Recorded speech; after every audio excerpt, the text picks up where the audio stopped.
त्रेता युग, एक ऐसा दौर जब धरती पर अधर्म का साया गहरा रहा था। चारों तरफ एक बेचैनी थी, एक उथल पुथल, और इसी खून के बीच एक ऐसे नायक का जन्म हुआ जिसकी कहानी आज भी, सदियों बाद भी हमारी रगों में दौड़ती है। तो चलिए इस महागाथा के पन्ने पलटते हैं। सोचिए जरा, एक भयानक युद्ध का मैदान, हर तरफ चीख पुकार और विनाश, और ठीक उसी पल आसमान में एक ऐसा नजारा दिखता है जिस पर यकीन करना नामुमकिन है। एक पूरा का पूरा पहाड़ हवा में उड़ता हुआ आ रहा है। ये कोई मजाक नहीं था, कोई सपना नहीं था, ये सच था। और यहीं सबसे बड़ा सवाल खड़ा होता है, आखिर कौन है ये? कौन है वो जिसमें इतनी ताकत है कि वो प्रकृति के नियमों को ही चुनौती दे दे? इस असीम शक्ति का, इस अविश्वसनीय कारनामे का राज क्या है? इस गुत्थी को सुलझाने के लिए हमें कहानी के बिल्कुल शुरुआत में जाना होगा। देखिए, उस काम को समझने के लिए जो असंभव लगता है, हमें पहले उस जन को समझना होगा जो दिव्य था। कहानी शुरू होती है सुमेरु पर्वत से, जहां एक ऐसे बालक का जन्म होता है जिसे इतिहास बदलना था। कहते हैं उनकी मां अंजना को एक भविष्यवाणी मिली थी कि उनके गर्भ से एक ऐसा पुत्र जन्म लेगा जिसकी शक्ति देवताओं को भी हैरान कर देगी, और पवन देव के आशीर्वाद से उस बालक ने इस धरती पर जन्म लिया। और जन्म लेते ही मानो पूरे ब्रह्मांड ने अपनी शक्तियां उस बालक को सौंप दी। देवराज इंद्र ने उन्हें वज्र से भी कठोर, अजेय होने का वरदान दिया। सूर्य देव ने अपना सारा ज्ञान उन्हें दे दिया, और तो और स्वयं ब्रह्मा ने उन्हें अमर होने का, यानी हमेशा जीवित रहने का आशीर्वाद दिया। सोचिए, जन्म से ही वो कितने शक्तिशाली रहे होंगे। लेकिन कहानी में एक बड़ा ट्विस्ट है। इतनी अपार शक्ति के साथ एक गहरी, कह सकते हैं एक कमजोरी भी जुड़ी थी। और यहीं हम देखते हैं कि कैसे कोई अपनी ही सबसे बड़ी ताकत को भूल सकता है। हुआ यूं कि बचपन की नादानी में, खेल खेल में उन्होंने आसमान में चमकते लाल सूरज को देखा। उन्हें लगा ये कोई मीठा पका हुआ फल है, और बस उसे खाने के लिए उन्होंने एक जोर की छलांग लगाई, सीधा सूरज की तरफ। और यहीं पर कहानी का सबसे बड़ा संघर्ष पैदा होता है। एक तरफ तो थे देवताओं के दिए हुए वरदान, एक असीम शक्ति, और दूसरी तरफ इंद्र ने गुस्से में अपना वज्र चलाया। उस वज्र के प्रहार से न सिर्फ उनकी ठोड़ी टेढ़ी हो गई, बल्कि एक श्राप भी मिला। श्राप ये कि वो अपनी सारी दिव्य शक्तियों को भूल जाएंगे। ये वो मोड़ है जहां एक दिशाहीन शक्ति, एक भूली हुई ताकत को अपना असली मकसद मिलता है। एक मुलाकात जो सब कुछ बदलने वाली थी। सालों बाद जंगल में एक साधारण वानर के वेश में उनकी मुलाकात अयोध्या के दो राजकुमारों से होती है, राम और लक्ष्मण, जो अपनी पत्नी सीता जी की तलाश में भटक रहे थे।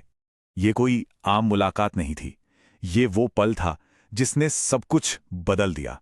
कहते हैं कि जैसे ही उन्होंने राम का नाम सुना, उनके अंदर भक्ति की एक ऐसी लहर उठी जिसने उनके भूली हुई जिंदगी को एक मतलब दे दिया, एक मकसद दे दिया। और अब जब उनकी सोई हुई शक्ति को भक्ति का सहारा मिला, तो दुनिया ने वो देखा जिसकी किसी ने कल्पना भी नहीं की थी। असली कहानी तो अब शुरू होने वाली थी। जब सीता जी को खोजने का मिशन शुरू हुआ, तो सबसे बड़ी चुनौती थी सामने फैला हुआ विशाल समुद्र। उसे कौन पार करेगा? तब जामवंत के वो शब्द गूंजे, हनुमान, अपनी शक्ति को पहचानो। ये सिर्फ शब्द नहीं थे, ये वो चाबी थी जिसने उस भूले हुए ताले को खोल दिया। और फिर जो हुआ वो इतिहास बन गया। उन्होंने अपना शरीर इतना विशाल कर लिया कि पहाड़ कांप उठे। रास्ते में आई राक्षसी सुरसा को ताकत से नहीं, बल्कि अपनी बुद्धि से हराया। फिर छाया पकड़कर शिकार करने वाली सिंगिका का अंत किया। और उसके बाद एक ही छलांग में पूरे 100 योजन के समुद्र को पार कर गए। लंका पहुंचकर उनकी शक्ति का एक दूसरा, बहुत ही कोमल रूप देखने को मिला। अशोक वाटिका में गम में डूबी सीता मां को उन्होंने ढूंढ निकाला और उन्हें राम की अंगूठी दी। वो अंगूठी सिर्फ एक गहना नहीं थी, वो उम्मीद थी, एक भरोसा थी। पर जब उन्हें पकड़ लिया गया तो रावण ने अपने घमंड में एक बहुत बड़ी गलती कर दी। उसने उनकी पूंछ में आग लगाने का हुक्म दिया। रावण सोच रहा था कि वो हनुमान का अपमान कर रहा है, पर असल में उसने अपने ही विनाश का हथियार हनुमान के हाथ में दे दिया था। उसी आग से हनुमान ने पूरी सोने की लंका को जलाकर राख कर दिया। और अब हम वापस आते हैं कहानी के उसी पहले दृश्य पर, वो उड़ता हुआ पहाड़। जब युद्ध में लक्ष्मण मूर्छित हो गए तो उन्हें बचाने के लिए संजीवनी बूटी की जरूरत पड़ी। हनुमान हिमालय पहुंचे पर बूटी पहचान नहीं पाए। तो उन्होंने क्या किया? उन्होंने सोचा ही नहीं, पूरा का पूरा पहाड़ ही उठा लिया।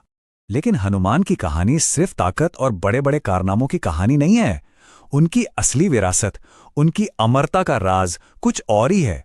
वो उनकी शक्ति के स्रोत से जुड़ा है। एक बार किसी ने उनकी भक्ति पर सवाल उठाया तो उन्होंने कोई जवाब नहीं दिया, कोई तर्क नहीं किया।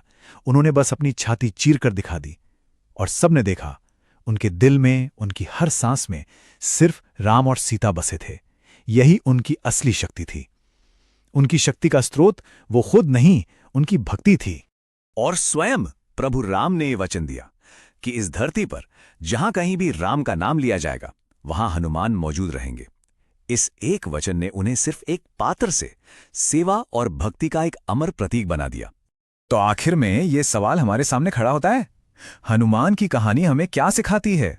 यही कि कच्ची ताकत बिना मकसद के विनाश कर सकती है, लेकिन जब उसी ताकत को निस्वार्थ भक्ति और एक सही उद्देश्य से जोड़ दिया जाए तो वो नामुमकिन को भी मुमकिन बना सकती है।